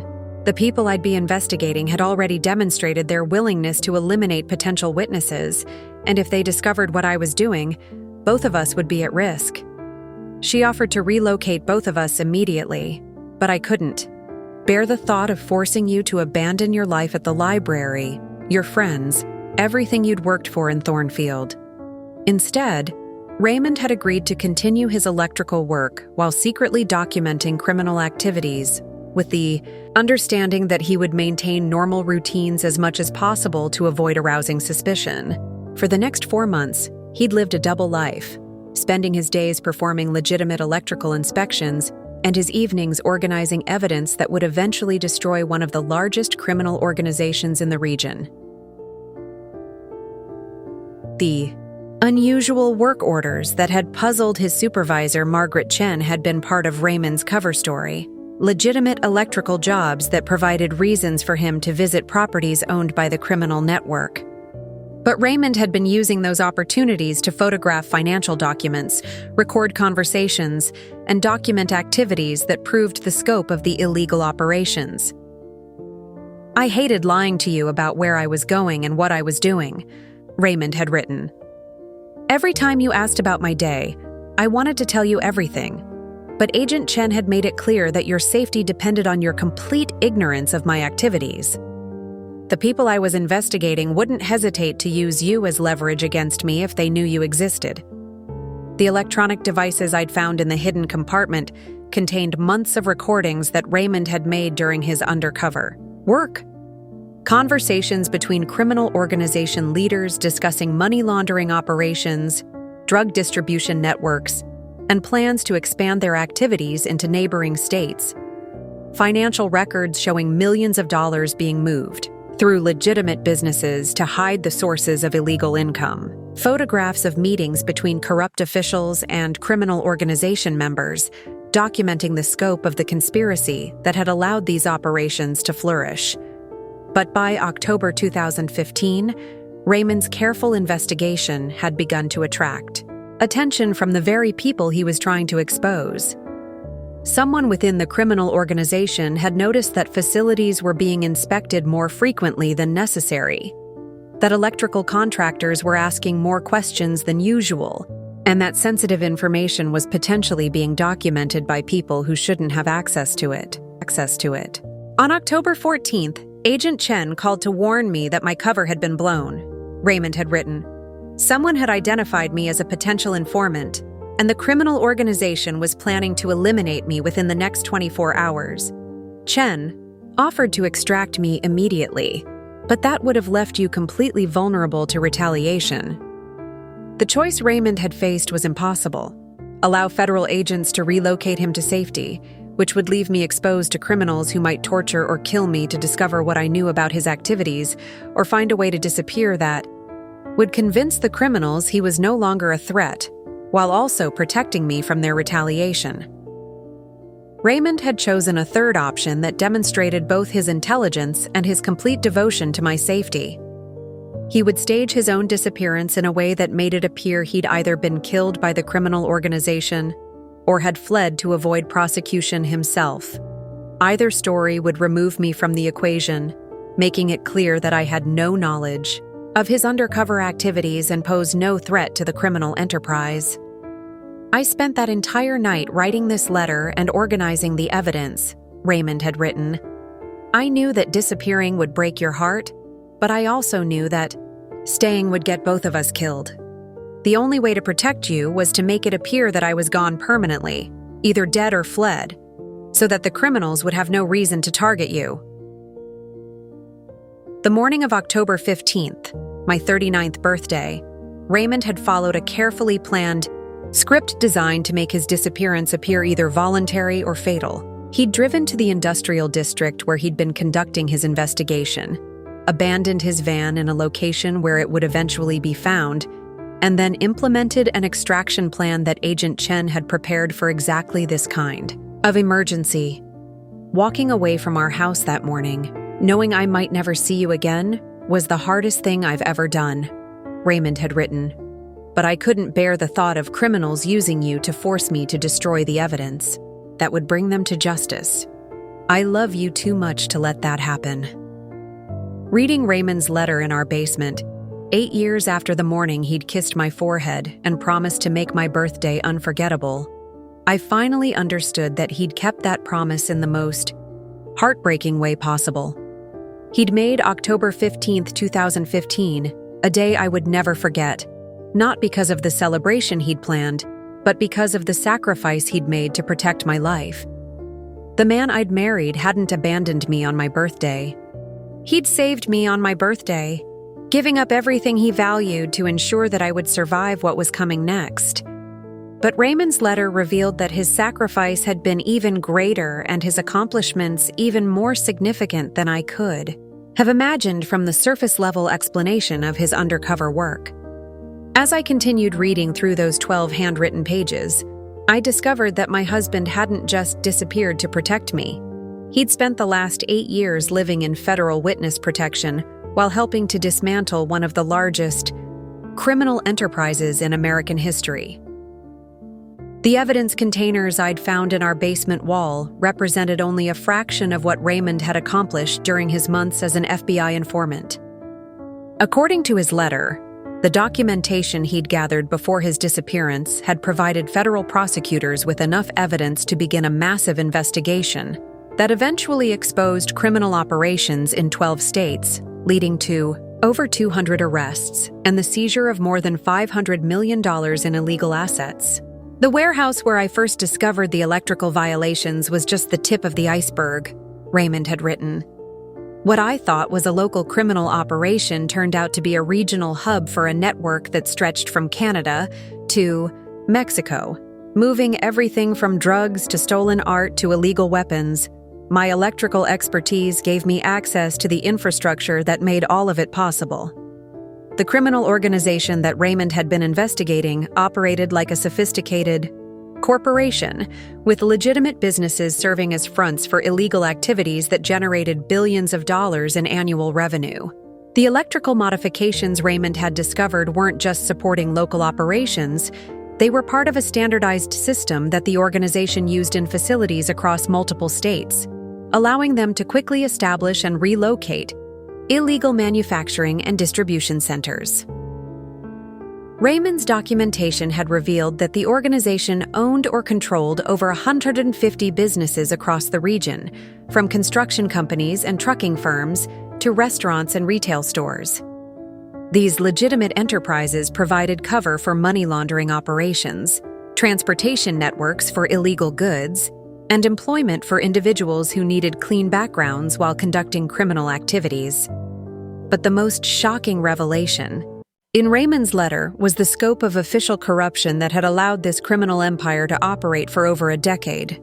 The evidence he'd gathered included recordings of conversations with police officials, county commissioners, state legislators, and federal employees who had been receiving regular payments in exchange for protection and information. I recorded conversations with people I'd trusted for years, Raymond had written. City council members who voted to approve zoning changes that benefited criminal operations. Police commanders who provided advance warning of planned raids. Even federal agents who were feeding information about ongoing investigations back to the criminals they were supposed to be pursuing. The corruption extended far beyond Thornfield, reaching into state government and federal agencies in ways that explained why the criminal organization had been able to operate with such confidence. For so many years, Raymond's evidence had revealed a network of compromised officials who had been systematically infiltrated and corrupted over time, creating a protective shield around criminal operations that had seemed nearly impenetrable. Agent Sarah Chen had explained to Raymond that his evidence was unprecedented in its scope and detail, providing federal prosecutors with documentation that would normally take years of undercover work to obtain. The recordings Raymond had made during his electrical inspections included conversations between high-level criminal organization leaders that revealed the structure of the entire enterprise, from street-level operations to international connections. Chen told me that my evidence would probably result in the largest organized crime prosecution in the region's history, Raymond had written. But she also warned me that the people I'd been investigating had resources and connections that extended far beyond what we'd initially realized. Protecting me, and protecting you, would require resources that the federal government had never deployed for a single informant case. That's when I learned the most heartbreaking detail of Raymond's 8-year absence. He hadn't simply been relocated to a safe location and given a new identity. as I'd assumed from his earlier explanations. Instead, he'd been placed in a witness protection program so comprehensive and so secretive that even his federal handlers had limited contact with him, and he'd been required to live in complete isolation to ensure that his location could never be compromised. For 8 years, I've been living alone in a cabin in rural Montana, Raymond had written. No phone, no internet, no contact with anyone except the federal agents who check on me every few months. I've been completely cut off from the world, from news, from any information about what's been happening in Thornfield or what's been happening to you. It's been like being buried alive, except I've had to stay alert and ready to relocate at any moment if my security was compromised. The isolation Raymond described was more complete than anything I'd imagined during the years when I'd wondered whether he was living happily somewhere else under a new identity. He'd been surviving in conditions that amounted to solitary confinement, sustained only by the knowledge that his sacrifice was protecting me and contributing to justice that would eventually make both our lives safer. But Raymond's letter also revealed that his years in isolation hadn't been entirely passive. Working with federal agents who visited him periodically, he'd continued to analyze evidence, identify connections between criminal organizations, and provide insights that had been crucial to prosecutions that were still ongoing. His expertise in electrical systems had made him uniquely valuable for understanding how criminal operations were structured and how they could be disrupted. Every piece of evidence I gathered, every connection I identified, every insight I provided has contributed to destroying the people who threatened us, Raymond had written. Over the past 8 years, federal agents have used my information to prosecute criminals in 12 states, seize hundreds of millions of dollars in illegal assets, and shut down operations that were causing immeasurable harm to communities across the country. The scope of what Raymond had accomplished during his exile was staggering. According to his letter, the evidence he'd provided had been used in over 50 major federal prosecutions, resulting in sentences totaling more than 2,000 years of imprisonment for the criminal leaders and corrupt officials he'd helped expose. The financial impact had been even more significant, with asset seizures and financial penalties exceeding $1 billion. But perhaps most importantly, Raymond's work had dismantled the protective network of corrupted officials that had allowed the criminal organization to operate with impunity for so many years. Police departments had been cleaned up, government officials had been prosecuted, and federal agencies had implemented new oversight procedures designed to prevent the kind of systematic corruption that Raymond had documented. The criminal organization that threatened us no longer exists, Raymond had written. The people who wanted to kill us are either dead, in prison, or powerless to harm anyone. The corrupted officials who protected them have been removed from positions of authority. It's finally safe for me to come home, and it's finally safe for you to know the truth about what happened. Raymond's letter explained that the timing of his revelation wasn't coincidental. Federal prosecutors had recently concluded the final trials related to his evidence, and the last of the criminal leaders who might have posed a threat to our safety had been sentenced to life imprisonment without possibility of parole. After 8 years of careful monitoring, federal authorities had finally determined that it was safe for Raymond to resume contact with the outside world. I've been waiting for this day since October 15, 2015, Raymond had written. Every morning, for 8 years, I've woken up hoping that today would be the day I could finally come home to you. Every night I've gone to sleep wondering if you still love me, if you've moved on, if you can ever forgive me for the pain I've caused by disappearing. The letter revealed that Raymond had been monitoring news reports about me through his federal handlers, learning about the legal proceedings to have him declared dead, the struggles I'd faced maintaining our house, and the investigations I'd conducted trying to find him. He'd known about my meetings with private detectives, my attempts to understand his disappearance, and my refusal to accept the official explanation that he'd chosen to abandon me, knowing that you never stopped believing in me. Never stopped searching for the truth, never accepted that I would voluntarily leave you, has been the only thing that kept me sane during these 8 years of isolation," Raymond had written. "Your faith in my character, even when everyone else assumed I'd abandoned you, proved that our love was exactly as strong and real as I'd always believed it to be." But Raymond's letter also contained an apology that broke my heart, even as it healed the wounds that 8 years of uncertainty had created. He acknowledged that protecting me by disappearing had also caused me tremendous pain, that his choice to sacrifice our life together had inflicted suffering that might have been avoided if he'd made different decisions. "I know that disappearing hurt you in ways that staying might not have," Raymond had written.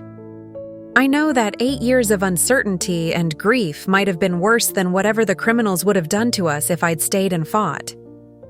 I've had 8 years to think about whether I made the right choice, and I still don't know if there was a better way to protect you while ensuring that justice was served."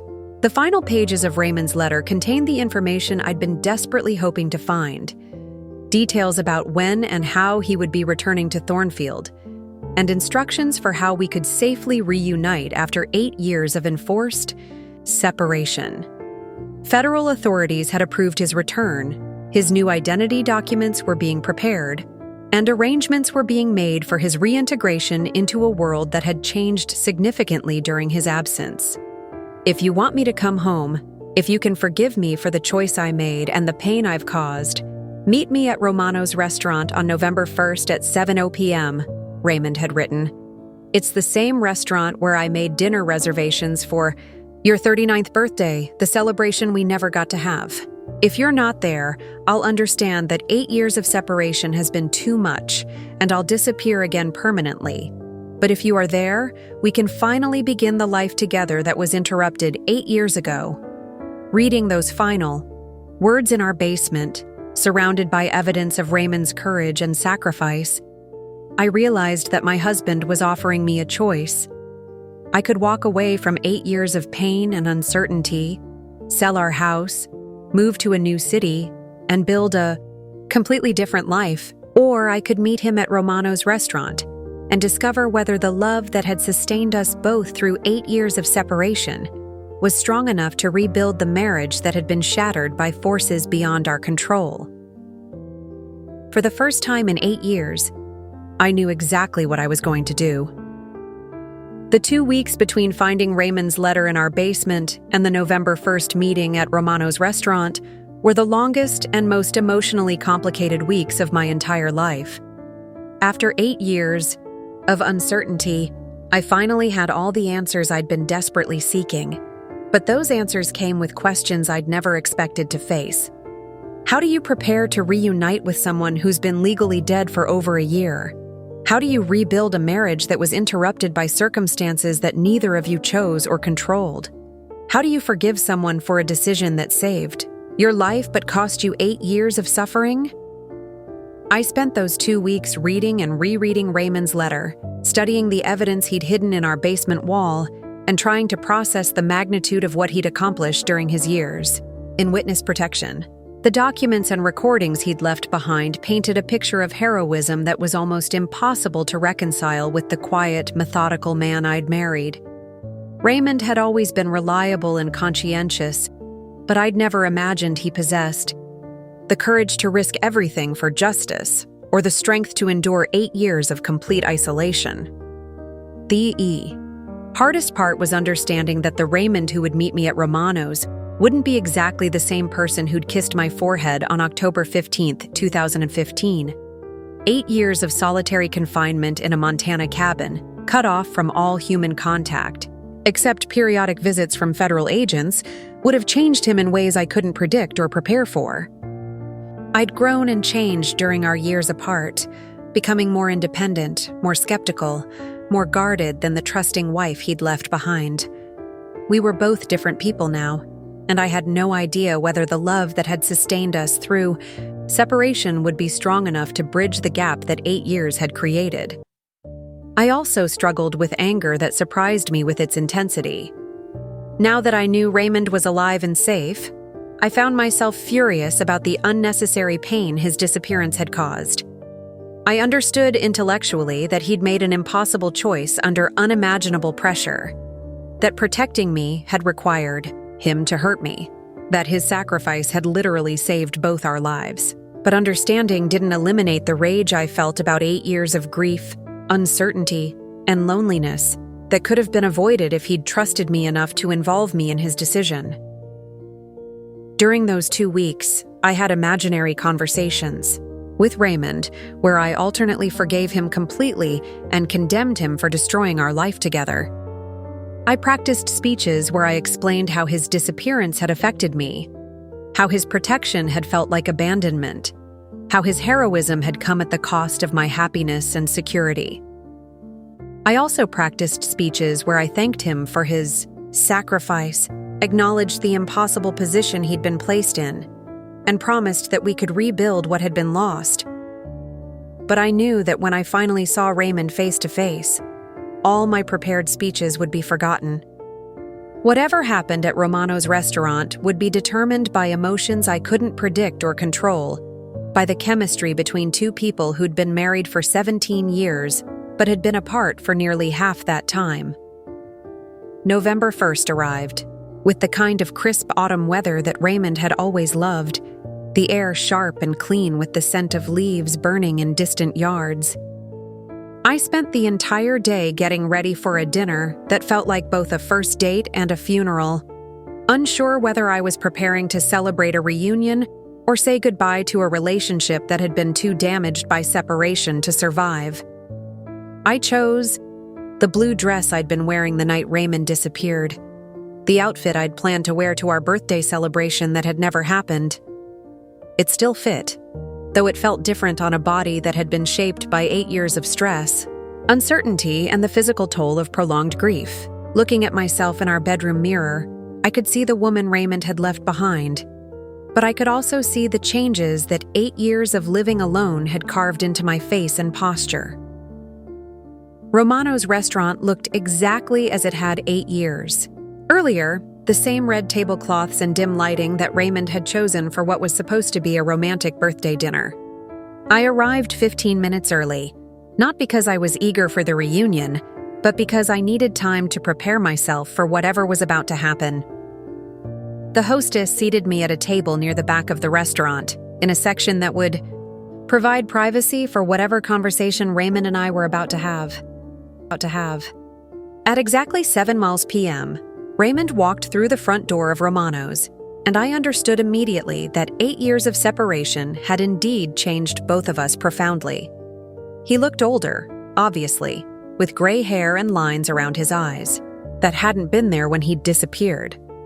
But more significantly, he moved differently, more carefully, more cautiously, like someone who'd learned to be constantly alert for danger.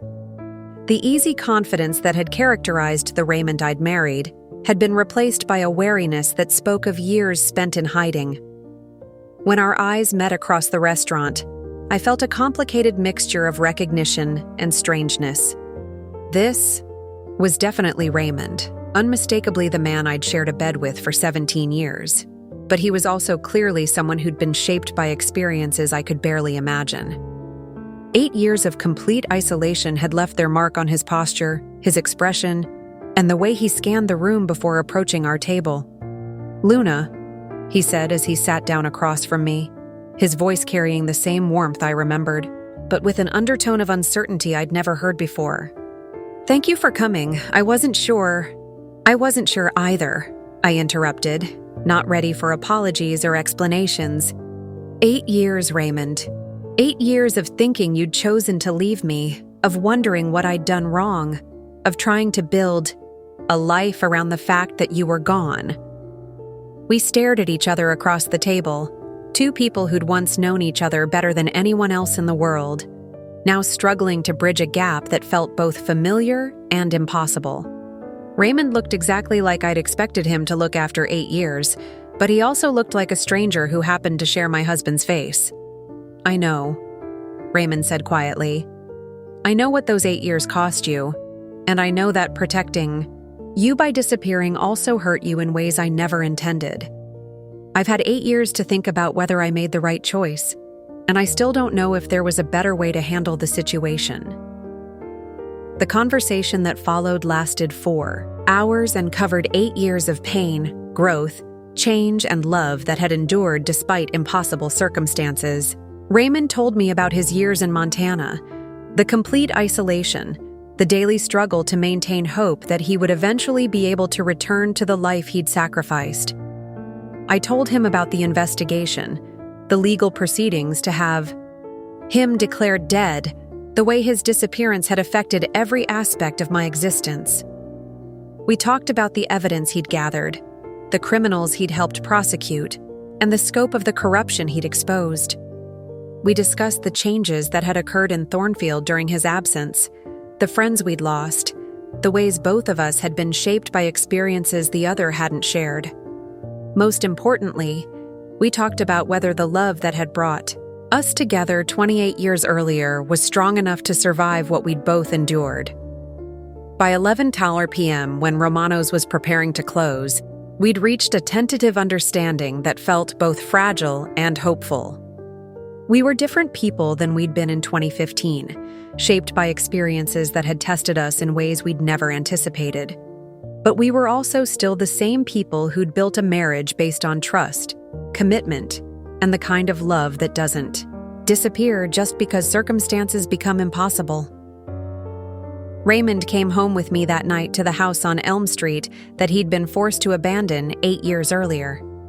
Walking through rooms that had been preserved exactly as he'd left them, seeing his workshop in the basement where I'd discovered his hidden evidence, sitting in the living room where we'd planned the future that had been interrupted by forces beyond our control, we both understood that rebuilding our marriage would require patience, forgiveness, and work that neither of us had anticipated when we'd first promised to love each other, for better or worse.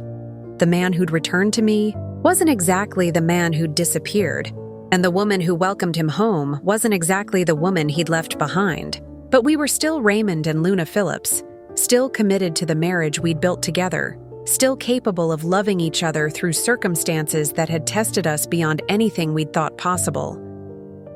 The reunion wasn't the happy ending I'd imagined during 8 years of hoping for Raymond's return.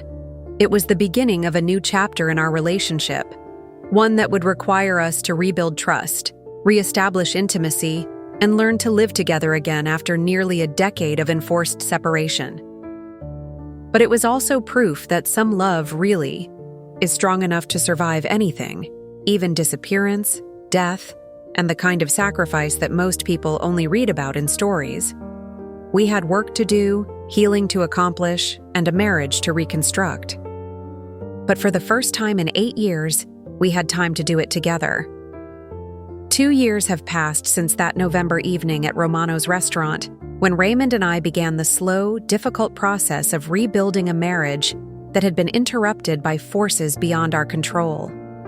I'm sharing this story now because I've learned something about love, sacrifice, and the strength of the human spirit that I think might help others who are struggling with loss, uncertainty, or the kind of pain that comes from not having answers to questions that define your existence. The first thing I want you to understand is that reunion stories don't unfold like they do in movies. When someone you love returns after years of absence, you don't simply pick up where you left off and live happily ever after.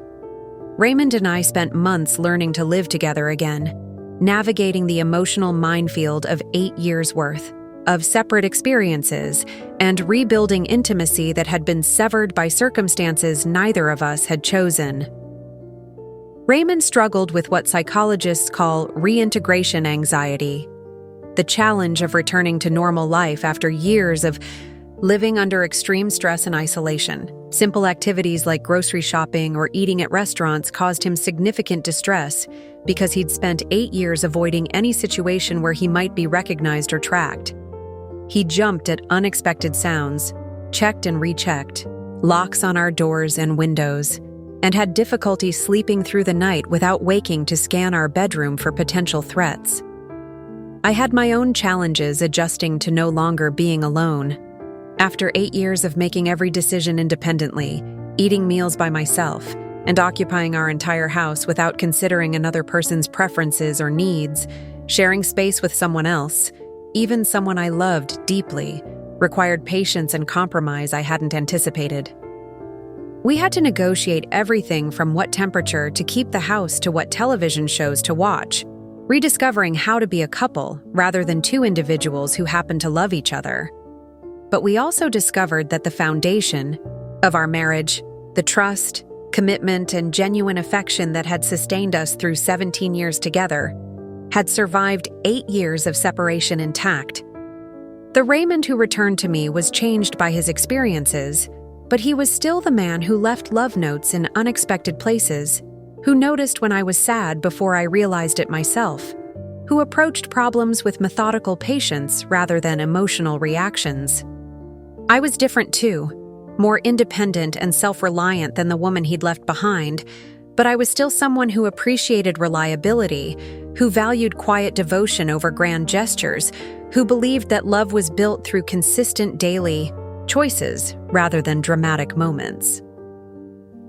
The process of rebuilding our physical intimacy was perhaps the most challenging aspect of our reunion.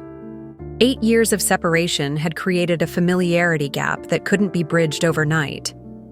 We were essentially strangers who happened to be married, people who'd once known each other's bodies and preferences intimately, but now needed to rediscover what had changed and what had remained the same.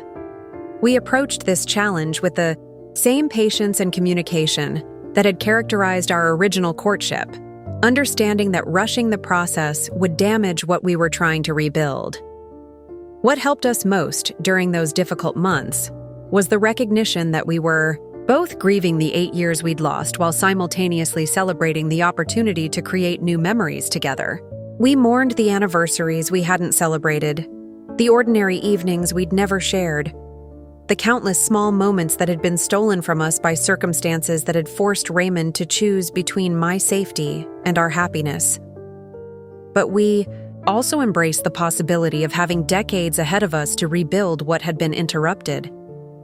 6 months after our reunion, Raymond made a decision that demonstrated how completely his priorities had been reordered by his 8 years in exile.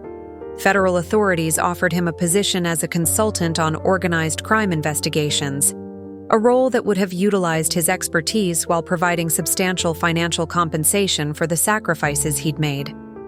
Instead, Raymond chose to return to electrical work, taking a position with a small local company that allowed him to maintain the quiet, ordinary life he'd realized was more valuable than money, recognition, or professional advancement. "I spent 8 years learning what really matters," Raymond told me when he explained his decision. "I don't need to be important or wealthy or recognized for what I accomplished. I just need to be able to come home to you every evening and wake up next to you every morning. That's enough success for any lifetime." Raymond also made peace with the basement workshop that had been both the starting point of our 8-year separation and the location where I'd discovered the truth about his disappearance. He cleaned and reorganized his tools, completing some of the projects he'd abandoned in 2015 and beginning new ones that reflected our current needs rather than the plans he'd made when he first disappeared. The workshop became a symbol of continuity rather than interruption, proof that some things can be restored even after being abandoned for years. We've learned to live with the reality that Raymond's heroism will never be publicly acknowledged. The federal investigations he contributed to remain classified, the criminals he helped prosecute don't know his identity, and the communities that were made safer by his sacrifice have no idea that their security was purchased with 8 years of a marriage that was forced into suspension. Raymond is officially just another citizen of Thornfield, an electrical contractor who minds his own business and lives quietly with his wife on Elm Street. But I know the truth, and I've realized that private heroism is often the most genuine, kind. Raymond didn't gather evidence against criminals because he wanted recognition or rewards. He did it because he couldn't live with himself if he allowed illegal activities to continue when he had the power to stop them. He didn't disappear to become a legend or martyr. He disappeared to protect the person he loved most, accepting 8 years of exile as the price of my safety. The story I've shared with you today isn't really about crime, corruption, or federal investigations.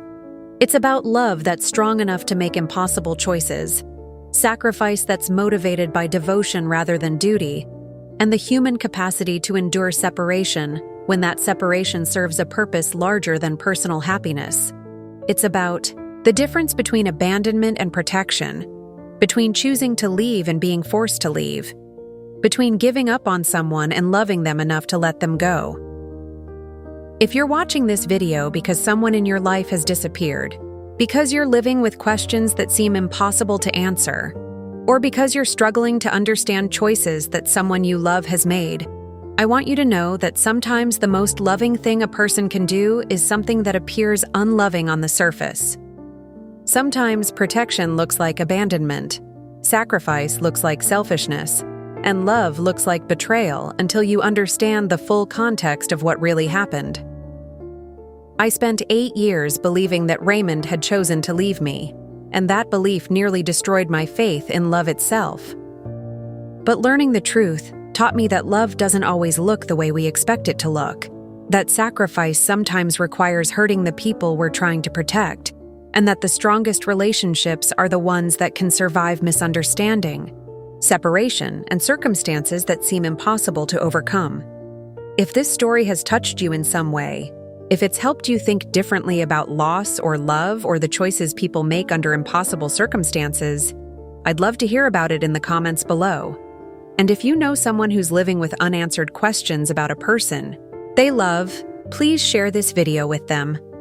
Sometimes knowing that others have survived similar experiences can provide the hope we need to keep believing in possibilities that seem impossible. It's been 2 years since Raymond returned home, and we've settled into a life that's both familiar and completely new. We still live in the house on Elm Street, but we've made changes that reflect who we are now rather than who we were in 2015. Raymond converted part of his basement workshop into a reading nook where I can work on the novel I finally started, writing, the same novel he'd planned to create space for in our attic renovation that was interrupted by his disappearance. We have dinner reservations at Romano's restaurant every November 1st, not to commemorate the anniversary of our reunion, but to celebrate the choice we both made to rebuild our marriage despite everything that had tried to destroy it. We order the same meals Raymond had planned for my 39th birthday celebration, finally having the romantic dinner that was postponed by 8 years but never canceled. The jewelry box Raymond had been building for my 40th birthday sits on our bedroom dresser, filled with small treasures we've collected during our second courtship, ticket stubs from movies we've seen together, pressed flowers from walks we've taken, notes we've written to each other as we've learned to communicate. Again, it's become a symbol of love that can be interrupted but never truly broken, projects that can be completed even after being abandoned, and hope that can survive even the longest separation. We've never had children, and at our ages, we probably never will. But we've learned that a complete life doesn't require everything you once thought you needed. Sometimes the greatest blessing is simply having the opportunity to love someone deeply, to be loved completely in return, and to share ordinary days with a person who chose you above all other possibilities, even when that choice required unimaginable sacrifice. Raymond still has nightmares sometimes about his years in isolation, and I still have moments of anxiety when he's late coming home from work. We're both marked by our 8 years of separation in ways that will probably never completely heal. But we've also been strengthened by surviving circumstances that would have destroyed weaker relationships, and we've learned to treasure the simple gift of being together in ways that couples who've never been separated might never fully appreciate. The letter that appeared under our door on October 15, 2023, didn't just solve the mystery of Raymond's disappearance. It taught us that some stories have chapters we don't expect, that love can survive separation that seems permanent, and that the most important truths are sometimes hidden in the places we think we know best. Every morning when I wake up next to Raymond, I remember that this is a gift that was nearly lost forever. Every evening when he comes home from work, I'm grateful for ordinary moments that we once took for granted. Every day we have together is a day we almost didn't get. Time that was nearly stolen from us by forces beyond our control, but was ultimately preserved by love that was stronger than fear, sacrifice that was motivated by devotion, and hope that refused to die even when hope seemed foolish. That's the real message of our story. Love doesn't always look the way we expect it to look, but real love finds a way to survive anything, even disappearance, even death, even 8 years of believing that forever might have ended too soon. Thank you for listening to our story. May it bring you hope when hope seems impossible, faith when faith seems foolish, and love when love seems lost. And remember, sometimes the people we think have left us have actually never left us at all. Sometimes they're just waiting for the right moment to come home. Up next, you've got 2 more standout stories right on your screen. If this one hit the mark, you won't want to pass these up. Just click and check them out. And don't forget to subscribe and turn on the notification bell so you don't miss any upload from us.